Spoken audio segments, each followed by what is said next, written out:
Rumusnya bahagia simple. Yang pertama, pikiran. Kebahagiaan hidupmu tergantung kualitas dari pikiran.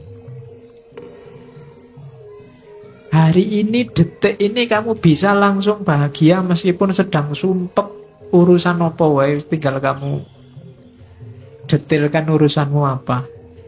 Uang habis, makalah belum selesai, dosen ngamuk-ngamuk, bapak kos nagih misalnya. Itu kan sumpekmu kan kamu bawa di sini. Itu detik ini juga bisa selesai itu semua, tinggal kamu geser caramu berpikir. Yo gampang lah rumusnya. Duit habis gampang, teman masih banyak.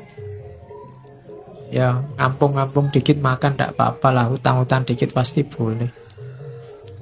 Nilai jatuh, alah semester depan bisa diulang. Ya makalah kok belum jadi-jadi gampang. Google masih sedia banyak referensi. Itu kan lebih simpel. Tergantung pikiranmu. Berarti apa? Sekarang ayo dinikmati. Atau paling tidak, sekarang kan sedang ngaji di masjid. Urusan makalah, urusan besok kuliah, urusan duit kan nanti kalau mau makan urusan. Jadi sekarang nggak usah tak pikir itu. Nanti jatahnya mikir itu nanti kalau berhadapan dengan urusannya. Kalau sekarang ya mikir ngaji. Itu kan kamu terus jadi bahagia. Jadi tergantung pikir. Ada urusanmu berat, apapun beratnya tinggal. Alah sekarang mikir ngopi-ngopi dulu lah, ngerokok-ngerokok dulu santai. Lu iso bahagia detik itu juga. Jadi kebahagiaanmu itu tidak tergantung apa-apa di luar dirimu, tapi pikiran. Makanya sangat sedikit hal yang dibutuhkan untuk hidup bahagia dan semuanya ada dalam dirimu. Di mana itu? Caramu berpikir. Misalnya kamu, Pak, saya sumpah hari ini, Pak. Orang Indonesia itu loh terpecah dua. Ada kubu pro calon ini, kubu pro calon itu. Loh yang nyuruh kamu mikir itu loh siapa? Nggak ada orang yang nyuruh kamu ngomentari itu loh, salahmu dewe kamu menyumpahkan dirimu dengan itu. Bahagialah. Banyak hal untuk dinikmati dan bahagia. Nah, itu rumus pertama ya, bahagia dari pikiran. Yang kedua, kebahagiaan akan lahir, hati-hati jangan dicantelkan pada hal di luar dirimu. Katanya Markus, kebahagiaan mereka yang ingin populer tergantung orang lain. Orang yang semacam ini tidak akan bisa bahagia. Orang yang ingin populer berarti dia butuh follower banyak, dia butuh jempol banyak, dia butuh dipuji, butuh dikomentari. Kalau sandaranmu bahagia ini, kamu akan susah bahagia. Karena akan selalu ada orang yang tidak suka padamu. Ngaji ini mungkin yang suka banyak, yang tidak suka pasti juga ada. Kalau kamu sumpek dengan yang tidak suka, kamu tidak akan bahagia-bahagia. Kalau kamu sumpek dengan hatersmu, kamu tidak akan bahagia. Karena akan selalu ada orang yang tidak cocok. Karena memang tipenya orang beda-beda. Jadi kebahagiaan orang yang ingin populer itu tergantung pada orang lain. Maka jangan nunggu populer dulu baru bahagia. Jangan nunggu dipuji banyak orang dulu baru bahagia. Bahagialah sekarang. Kebahagiaan mereka yang nyari kesenangan akan diikat, berubah-ubah sesuai mood yang berada di luar kontrol mereka. Kalau kamu ingin bahagia saat senang saja, kamu mungkin juga susah bahagia. Kenapa? Hidupmu kan banyak sumpeknya. Banyak alangannya, banyak rintangannya. Seneng wisuda, ndak lama. Besoknya sudah sumpek mikir kuliah lagi, apa kerja, apa kawin, sumpek lagi. Ya kan? Ndak ada selesainya. Kalau kamu mengandalkan seneng, hidupmu itu ndak pernah seneng full 100%. Selalu ada bagian sumpeknya. Kalau kamu nunggu mood seneng baru bahagia, kamu mungkin ndak bahagia-bahagia. Alhamdulillah Pak, dapat uang banyak. Besoknya sumpek, ini duitnya buat apa? Terus gegeran, terus macam-macam. Tidak lama ternyata kalau bahagia itu mengandalkan senang. Maka bahagia itu, katanya Markus, tirulah orang-orang bijaksana. Bahagia itu apa? Dalam kebebasan mereka dari segala keterikatan. Berarti apa? Ya temukan dalam dirimu saja. Tidak usah diikat oleh apapun dari luar dirimu. Dengan pikiranmu saja sekarang kamu sudah bisa bahagia kok. Ngapain capek-capek nyari cantelan di luar? Jadi itu rumusnya bahagia. Pikiranmu. Yang kedua, jangan diikat oleh yang di luar dirimu. Dan yang ketiga, jalani hidupmu sesuai fitrah. Setiap makhluk hidup akan utuh. Berarti menemukan kebahagiaannya saat mengikuti jalan dalam alamiahnya sendiri. Jadi jalannya sendiri yang alami. Ya kayak tadi loh, ya kalau makan, kalau lapar ya makan, haus ya minum, simple, jalan-jalan hidup yang simple, ndak rumit-rumit. Kamu akan bahagia. Ndak usah target macem-macem untuk bahagia di luar diri kamu, nanti akan sumpek sendiri, ndak ketemu-ketemu bahagianya. Nikmati hidupmu, jalani hidupmu sesuai fitrah. Ndak usah pakai semboyan. Pokoknya Pak, saya ndak akan kawin sebelum kaya, itu bikin sumpek sendiri. Ya kalau memang ada calonnya, cukup segalanya, ya nikah saja. Saya Pak, sebelum 29 misalnya, itu kan banyak yang begitu. Ndak usah lah. Bikin rumit sendiri. Pokoknya kalau cocok sesuai apa-apanya jalan, ya nikah saja, ndak masalah. Itu hidupmu akan utuh. Sekarang tentang kebenaran. Ini makhluk idolanya para pengkaji filsafat. Katanya Marcus Aurelius, kebenaran itu sifatnya perspektif. Segala yang kita dengar adalah opini, bukan fakta. Segala yang kita lihat adalah perspektif, bukan kebenaran. Ini nanti belakangan dikembangkan teorinya oleh Immanuel Kant, jadi das Ding an sich namanya. Sesuatu apa adanya dan sesuatu yang sudah dipersepsi, dipahami oleh manusia. Ketika orang ngomong tentang sesuatu yang namanya kebenaran, begitu kebenaran itu diomongkan, dia jadi opini. Opini itu kebenaran versi yang ngomong. Kalian ikut ngaji, terus keluar cerita tentang ngaji ini, itu yang keluar dari penjelasanmu, dari mulutmu, itu adalah opinimu tentang ngaji ini. Kalau opini, yaitu pendapatmu sendiri. Persepsi juga begitu. Kalau engkau melihat sesuatu kebenaran, begitu engkau melihat dan kamu pahami itu, hasil penglihatan dan pemahamanmu itu namanya persepsi sudah. Bukan lagi kebenaran itu sendiri, tapi kebenaran menurutmu. Jadi, segala yang kau dengar adalah opini, segala yang kau lihat adalah perspektif. Sebenar apapun, sebaik apapun yang disampaikan orang atau yang kau lihat, sifatnya sama. Sifatnya opini atau perspektif. Ya, perspektif itu selalu sesuai sudut pandang siapa yang melihat. Ngaji ini penting apa enggak penting? Itu kan sesuai persepsi, perspektif yang melihat. Begitu ada orang cerita, yang dia ceritakan itu ya opini dia tentang apa yang dia ceritakan. Maka semua acara TV, semua yang kamu baca di internet, semua yang ada di Facebook dan Twitter itu sifatnya adalah opini dan perspektif. Makanya kamu tidak harus terlalu mudah terpengaruh. Jadi, iya ada kebenaran, ada kebaikan, ada keindahan, tapi begitu bersentuhan dengan manusia, dia akan berubah jadi perspektif ketika dia sampaikan. Namanya adalah opini. Loh, ini saya ngomong kebenaran loh Pak. Ya, kebenaran versimu. Mungkin orang lain punya perspektif berbeda. Karena karakternya manusia kan memang tergantung perspektifnya. Oke. Ya contohnya banyak. Kalian bisa nyari contoh sendiri lah.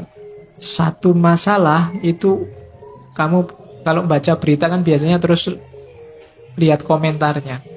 Coba dilihat. Masalahnya sama, faktanya itu. Tapi komentarnya coba dilihat. Nah, mungkin ada yang pro, ada yang kontra, ada yang iseng, ada yang macam-macam.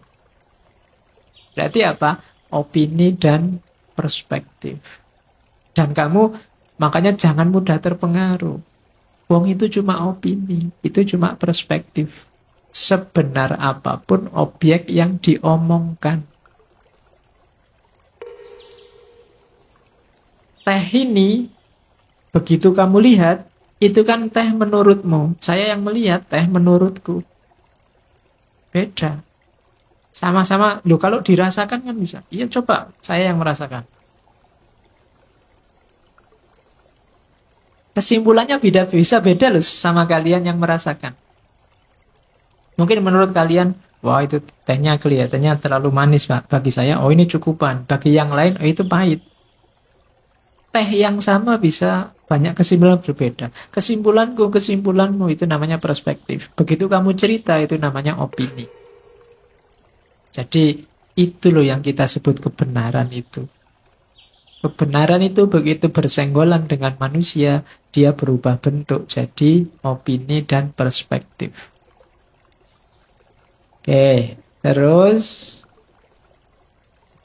kalau ini kesiapan mental menghadapi kebenaran. Katanya Markus, kalau seseorang mampu menunjukkan padaku bahwa yang aku pikirkan atau aku lakukan tidak benar, dengan senang hati aku akan berubah. Karena aku hanya kebenaran yang kucari, karena hanya kebenaran yang kucari, yang dengannya tidak akan ada orang akan benar-benar tersakiti. Yang tersakiti adalah mereka yang senantiasa menipu diri dan tidak mau tahu. Jadi ini sikap pada kebenaran. Tidak banyak orang suka dan siap pada kebenaran. Katanya Markus, saya punya kebenaran, aku meyakini kebenaran tertentu, tapi kalau ada orang lain bisa menunjukkan padaku yang lebih benar, dengan senang hati aku akan berubah. Karena komitmenku hanya pada kebenaran. Bukan pada orang, bukan pada aliran, bukan pada perspektif tertentu, hanya pada kebenaran. Dan ini akan lebih selamat. Hanya pada kebenaran, membela kebenaran, berpihak pada kebenaran, tidak akan menyakiti orang lain, katanya Markus. Kalau ada orang yang tersakiti, berarti mereka adalah orang-orang yang tidak mau tahu atau orang yang menipu diri. Orang menipu diri itu dia tahu bahwa ada kebenaran yang lebih benar dibandingkan kebenaran yang dia yakini selama ini, cuma dia tidak mau berubah. Ini orang ini menipu diri. Padahal dia tahu ada yang lebih benar. Ya kalau bukan menipu diri, nama lainnya dia cuek. Tidak mau tahu. Pokoknya kalau sudah ini ya ini. Ini ada hubungannya dengan saya bilang tadi, orang-orang yang kaku. Padahal hidup ini dinamis. Kita manusia terbatas. Oke. Yang tadi kebahagiaan. Sekarang menghadapi kesulitan. Yang kita sebut rasa sakit.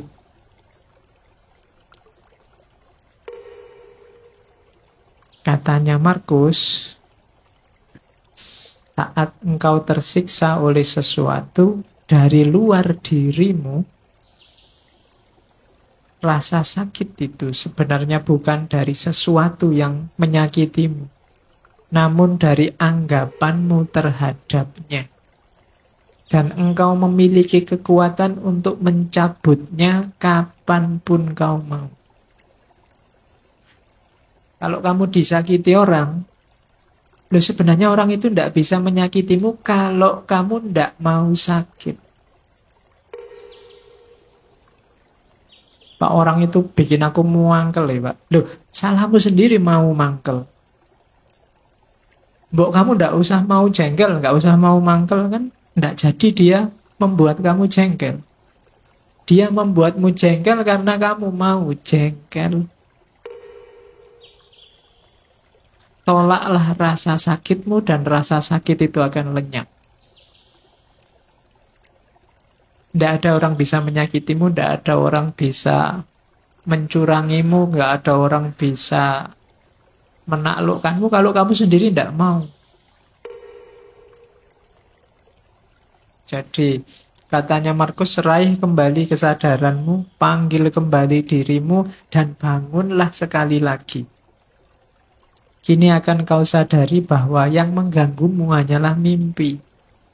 Pandanglah kenyataan ini sebagaimana engkau memahami mimpi. Ya silahkan sekarang didaftar apa yang membuatmu sumpek, membuatmu sakit, membuatmu merasa tak berdaya, membuatmu merasa lemah. Semuanya pasti tidak real. Semuanya bukan sesuatu yang nyata. Hanya permainan pikiranmu dalam tanda petik. Nilai jelek, ya nilai jelek itu kan fakta, nilai jelek selesai. Dia tidak harus menyakitimu bahwa kamu besok akan ngulang kuliah lagi sehingga nilainya jadi baik, ya diulang saja tanpa harus merasa sakit kan bisa. Diputus pacar Pak, itu sakitnya luar biasa. Ya wis putus, ya putus saja. Lah kok enak? Aku yang diputus kok terus aku merasa sakit. Kan double berarti. Kamu mutus aku ya sudah, tapi aku tidak sakit kok. Oh itu lebih gaya. Ya. Jadi sakit atau tidak itu kan kamu yang bisa ngatur.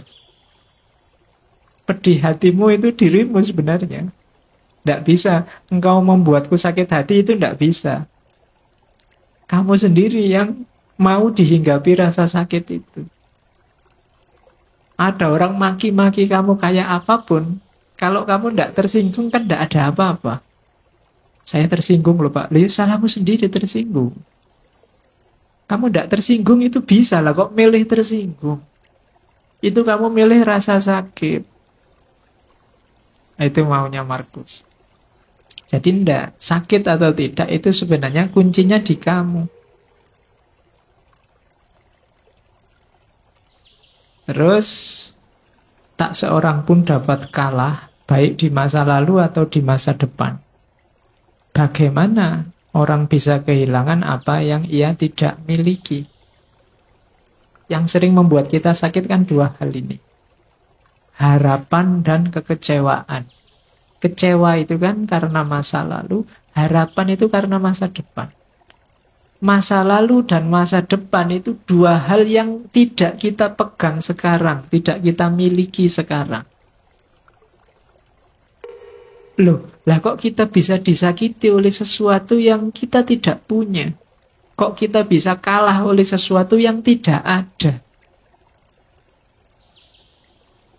Masa lalu itu kan tidak ada, sudah lewat. Masa depan itu nanti belum terjadi. Nah kok kita bisa kalah oleh itu, katanya Markus? Harusnya tidak. Jadi kekecewaan dan harapan itu jangan sampai membunuhmu. Kenapa? Karena dia sesuatu yang tidak ada. Sesuatu yang tidak ada jangan menyakitimu. Hidupmu kan di masa kini. Dia tiba-tiba menyakitiku, Pak. Aku tiba-tiba diputus. Kapan? Tadi. Oleh sudah tadi aja, sudahlah. Nah iya kan? Kan berarti masa lalu itu. Meskipun 1 jam yang lalu kan sudah jadi masa lalu. Meskipun putusnya tadi sore jam 5, kan kamu sudah masa laluku itu kan? Iya. Oke, jadi jangan mau disakiti oleh masa lalu dan masa depan. Berpikir yang positif. Kayak di kalimat terakhir itu, adalah nasib burukku semua ini terjadi padamu. Padaku sebenarnya itu. Kita kan sering mengeluh begitu. Aduh, nasibku kok jelek ya. Katanya Markus, jangan begitu. Bilang saja nasibku baik, adalah nasib baikku. Di mana nasib baiknya? Meskipun ini terjadi padaku, tapi aku dapat menanggungnya tanpa rasa sakit. Baik itu kehancuran di masa kini maupun ketakutan akan masa depan. Kalau kamu ada masalah apapun, jangan mengeluh. Bersyukurlah bahwa alhamdulillah aku masih kuat menanggungnya.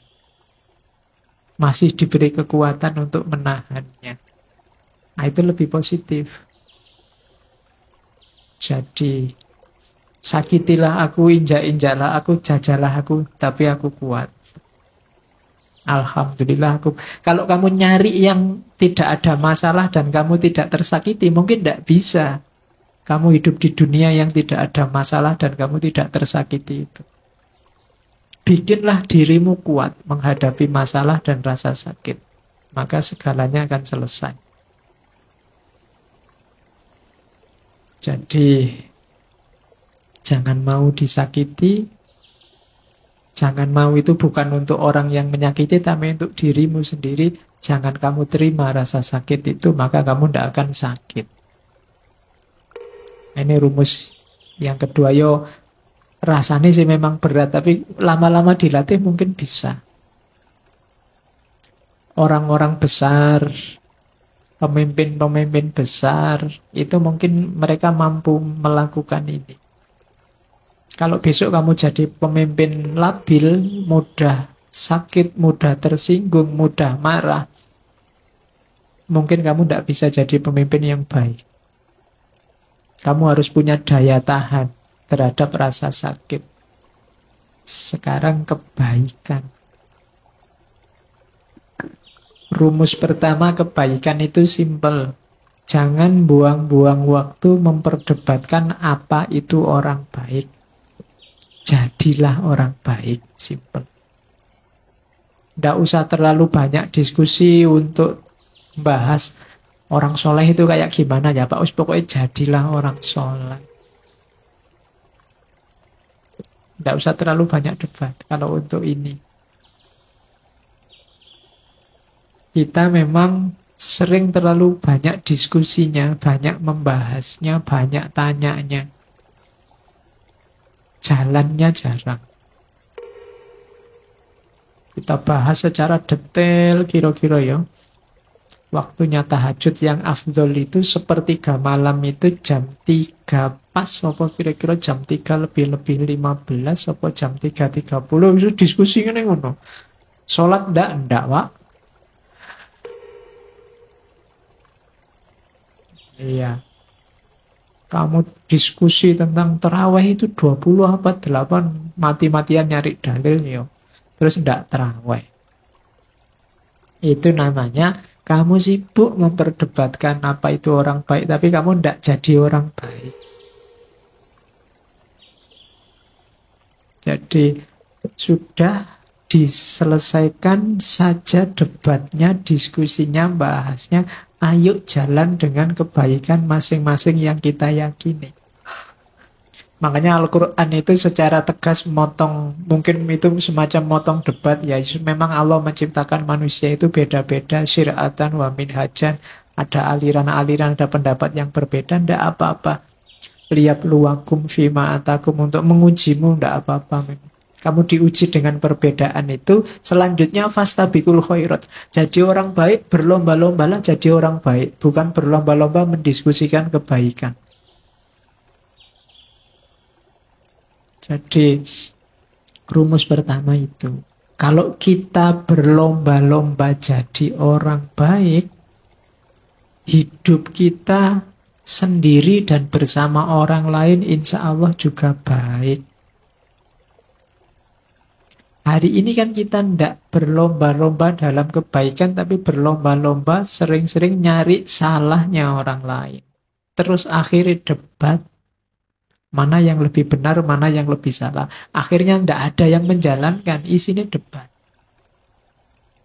Maka rumusnya Marcus Aurelius, jangan buang-buang waktu untuk memperdebatkan apa itu orang baik. Jadilah orang baik saja. Rumus yang kedua, kita harus melakukan kebaikan kepada orang lain sesederhana kuda lari. Lebah menghasilkan madu atau kebun anggur membuahkan anggur. Masa demi masa tanpa memikirkan lagi anggur yang telah dihasilkan. Jadi melakukan kebaikan itu jangan perhitungan. Sudah berapa ribu ya bulan ini aku sedekah, itu perhitungan. Biasanya orang yang masih perhitungan itu masih nunggu balasan. Aku sudah sedekah sekian juta, baliknya 7.000 kali lipat. Kalau sekian juta kali 7.000, wah aku nanti dapat sekian. Itu masih perhitungan namanya.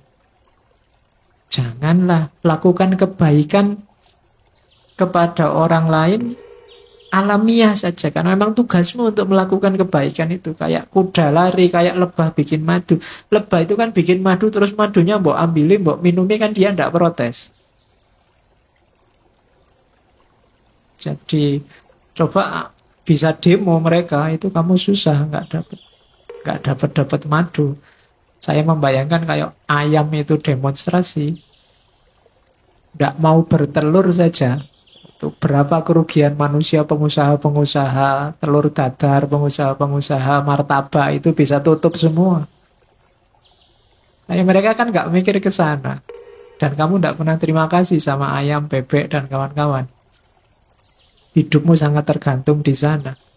Mereka sudah menjalankan tugasnya dengan baik, tinggal kamu jalankan tugasmu. Kamu melakukan kebaikan kok masih nawar, masih nunggu balasan, masih minta dikasih pahala double. Jadi jalankan kebaikan itu secara natural, alami. Tanpa harus mikir, tanpa harus nagih-nagih kamu dapat apa. Jadi rumus kedua itu. Rumus pertama, jadilah orang baik saja, titik. Rumus kedua, jalankan kebaikan secara alamiah. Tidak perlu terlalu banyak mikir, terlalu banyak pertimbangan. Apalagi yang kau harapkan saat membantu orang lain? Tidak cukupkah bahwa engkau sudah menjalankan tuntutan alam? Engkau meminta imbalan juga? Nah, itu pertanyaannya Markus. Seolah-olah matamu mengharapkan balasan juga saat melihat atau kakimu saat berjalan. Padahal untuk itulah keduanya diciptakan. Bayangkan kalau mata juga minta gaji, kakimu setelah dipakai jalan lari banyak, aku capek sekali, ini harus dikasih kompensasi, kan tidak begitu. Ya memang tugasnya kaki untuk jalan, tugasnya mata untuk melihat. Mereka tidak minta pahala, mereka tidak minta bayaran darimu. Kakimu kan nggak teriak-teriak, ayo aku sudah capek ini, saatnya pijet, kan dia tidak begitu. Kakinya menerima saja. Oke, jadi rumus kebaikan ada dua. Yang pertama, jalankan apa adanya. Yang kedua, jalankan secara alamiah. Lawannya kebaikan itu kejahatan, kesalahan. Katanya Markus, ingatlah siapapun yang melakukan kesalahan, ia bersalah pada dirinya sendiri. Siapapun yang melakukan ketidakadilan, ia melakukannya pada dirinya sendiri. Yang dilakukan apa? Membuat dirinya jahat, mengacaukan ritme alamiahnya sendiri tadi. Kesalahan apapun yang kamu lakukan itu sebenarnya kamu sedang bersalah pada dirimu sendiri. Man amila solihan fali nafsih wa man asa'a fa'alai. Barang siapa beramal baik itu untuk dirinya sendiri, dan barang siapa beramal jelek juga untuk dirinya sendiri. Kalimat ini cocok sama dalil itu, meskipun ini jauh lebih dulu, karena ini tahunnya kan Masehi awal. Jadi kebaikan itu lawannya salah, dan ketika kalian melakukan kesalahan, yang kamu hancurkan adalah dirimu sendiri, bukan orang lain. Meskipun salahnya pada orang lain. Ini rumus selanjutnya, kebalikannya rumus tadi. Sama-sama simpelnya. Kalau tidak benar, ya jangan dilakukan. Kalau tidak baik, tidak benar untuk dikatakan, ya jangan dikatakan.